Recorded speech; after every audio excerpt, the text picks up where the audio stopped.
ay tapat, saksi at buhay ng lahat. Tayo'y kanyang iniligtas. Alleluia, Alleluia.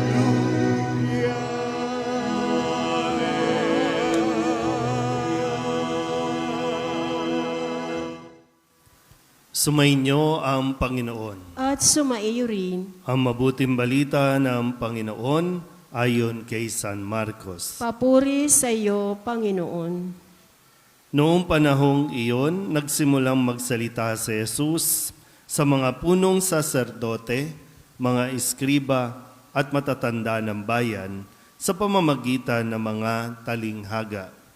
Sinabi niya, may isang taong nagtanim ng ubas sa kanyang bukid at binakuran niya ito. Humukay siya ng pisaan ng ubas at nagtayo ng isang mataas na bantayan.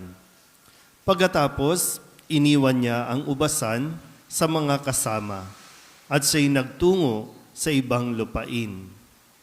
Nang dumating ang panahon ng pitasan, pinapunta niya ang isa niyang utusan upang kunin sa mga kasama ang kanyang kaparte. Ngunit sinunggaban ng mga kasama ang utusan, binugbog at pinauwing walang dala. Ang may-ari nagpapunta uli ng ibang utusan, ngunit kanilang pinukpok ito sa ulo at dinusta. Nag-utos na naman siya sa isa pa, ngunit pinatay nila ang utosang iyon. Gayon din ang ginawa nila sa marami pang iba. May binugbog at may pinatay. Iisa na lang ang natitira na maaring papuntahin sa kanila, ang kanyang minamahal na anak.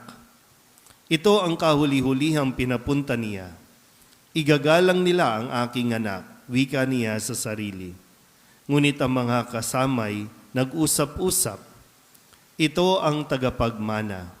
Halikayo, patayin natin at nang mapasa atin ang kanyang mamanahin. Kanilang sinunggaban siya, pinatay at itinapon sa labas ng ubasan. Ano ngayon ang gagawin ng may-ari ng ubasan? Paroroon siya at papatayin ang mga kasamang iyon at ang ubasay ibibigay sa iba. Hindi pa ba ninyo nababasa ang nasasaad sa kasulatan?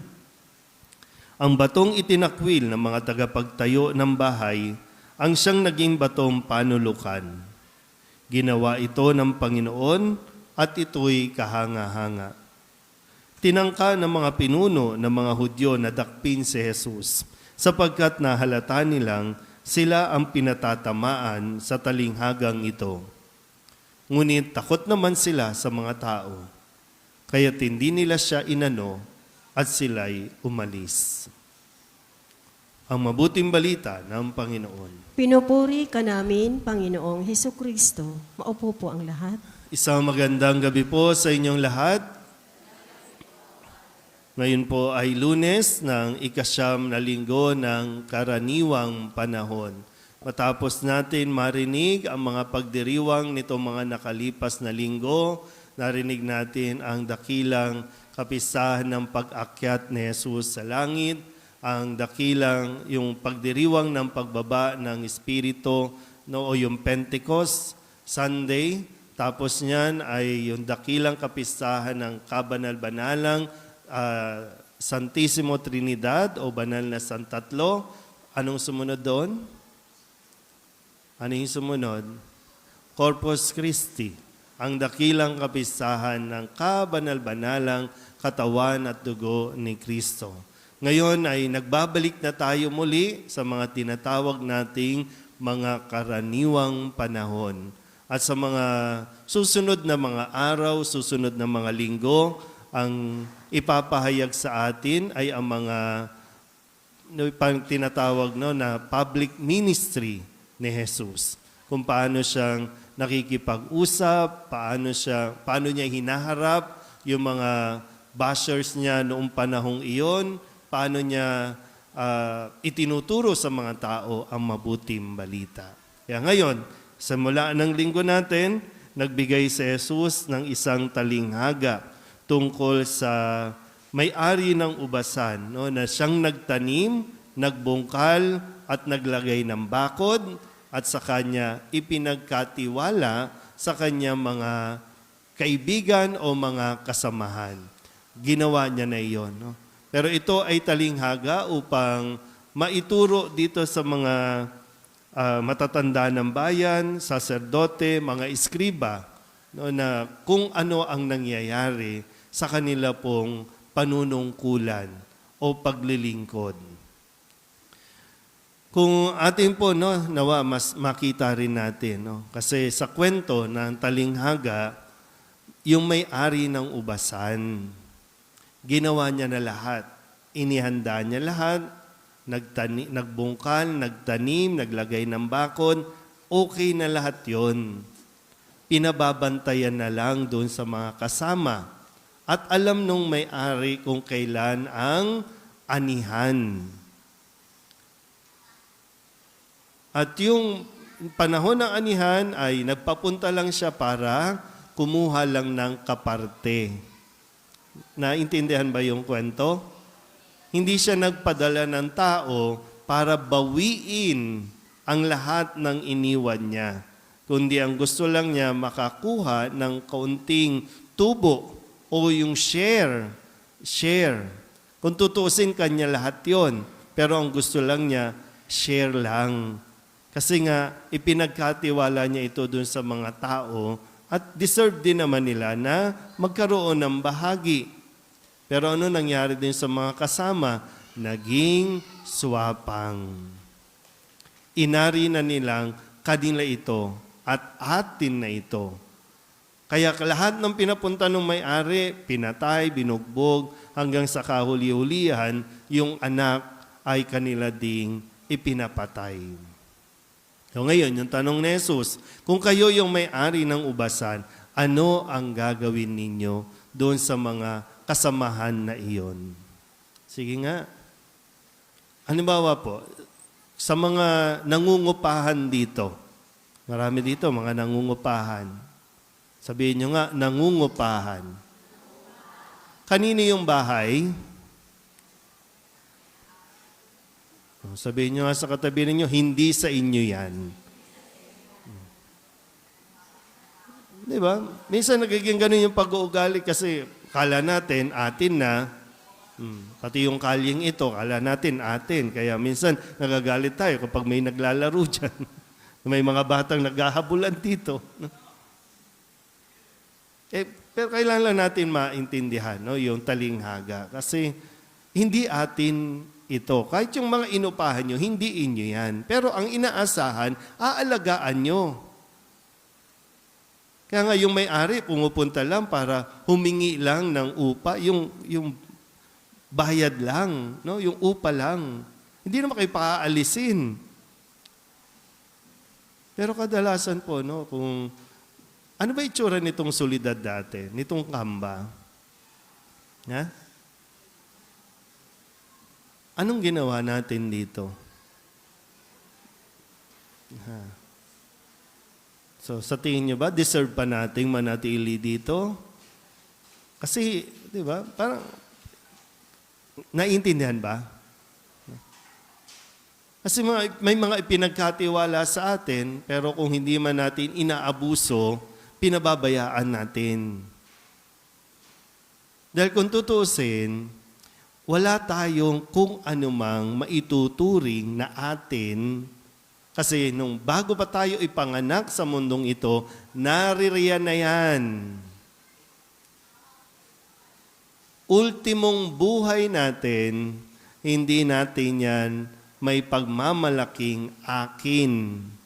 May nagpahiram lang ng buhay. May nagpapagamit lang sa atin ng buhay. At ang gusto lang ay nagbubunga ba tayo? Kaya nga di ba sabi ni San Pedro sa kanyang sulat, nawa, yung pananampalataya ninyo nagdudulot ng kabutihang asal. Yung kabutihang asal, dapat nagkakaroon ng kaalaman.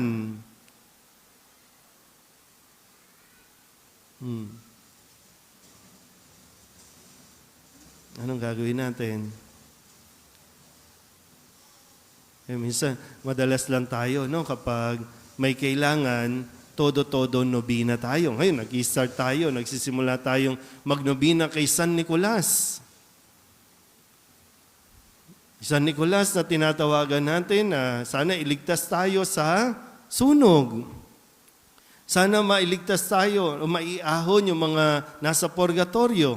Dasal tayo ng dasal na mailigtas sa sunog, pero ayaw namang magbayad ng kuryente. Jumper naman ng jumper. Pero dasal tayo ng dasal na mailigtas sa sunog. Hindi nagtutugma, di ba? Kaya nga yung pananampalataya, dapat nakikita yung kagandahang asal na sinasabi ni Pedro. Ay mahirap yung may pananampalataya tayong sinasabi, nagsisimba tayo lagi. Pero kapag sa panahon ng mga paghahayag ng responsibilidad, ayaw natin makibahagi. Di ba sa pagdiriwang natin ng misa, di ba humihingi tayo ng biyaya sa Diyos, di ba? Tama ba? Sino yung nagdarasal na tumama sa loto kay Lambandro? Ha? Yung iba dyan, kasi dati sa Quiapo, nung mapapansin mo, pati yung number nasa palad kasi itinataas sa Nazareno, di ba? Sana manalo, no? Kapag nanalo naman, hindi na nagbabalik. Tayo, humingi ng karamihan, humingi ng trabaho. Pero nung nagkatrabaho, pag inihingan mo ng donation, ang sama ng loob. Pag maghuhulog nga lang sa collection box, hirap na hirap pa. Kasi parang akin to. Hindi naman hinihingi ni Lord yung lahat. Share lang. Ibabalik ko ulit, ha? Wala tayong anumang maituturing na atin. Lahat ng kung anong meron tayo, pinapahiram lang sa atin ng Diyos. At inaasahan na tayo, matuto tayong maging grateful o yung mapagpasalamat sa Diyos. Kasi yun yung nagpapakita ng kagandahang asal, ng kabutihang loob naman sa parte natin. Kasi napakabait ng Diyos para pagkatiwalaan tayo ng mga biyaya. So muli, inaasahan lang na matuto tayong magpasalamat sa mga biyaya na ipinagkakaloob ng Diyos sa atin. Sabihin nyo nga muna sa katabi ninyo, huwag kang magdamot. Magdadamot ka, hindi naman iyo yan. Di ba? So, sana po mas maging responsable tayo sa pagtanggap ng mga biyayang binibigay ng Diyos. Amen?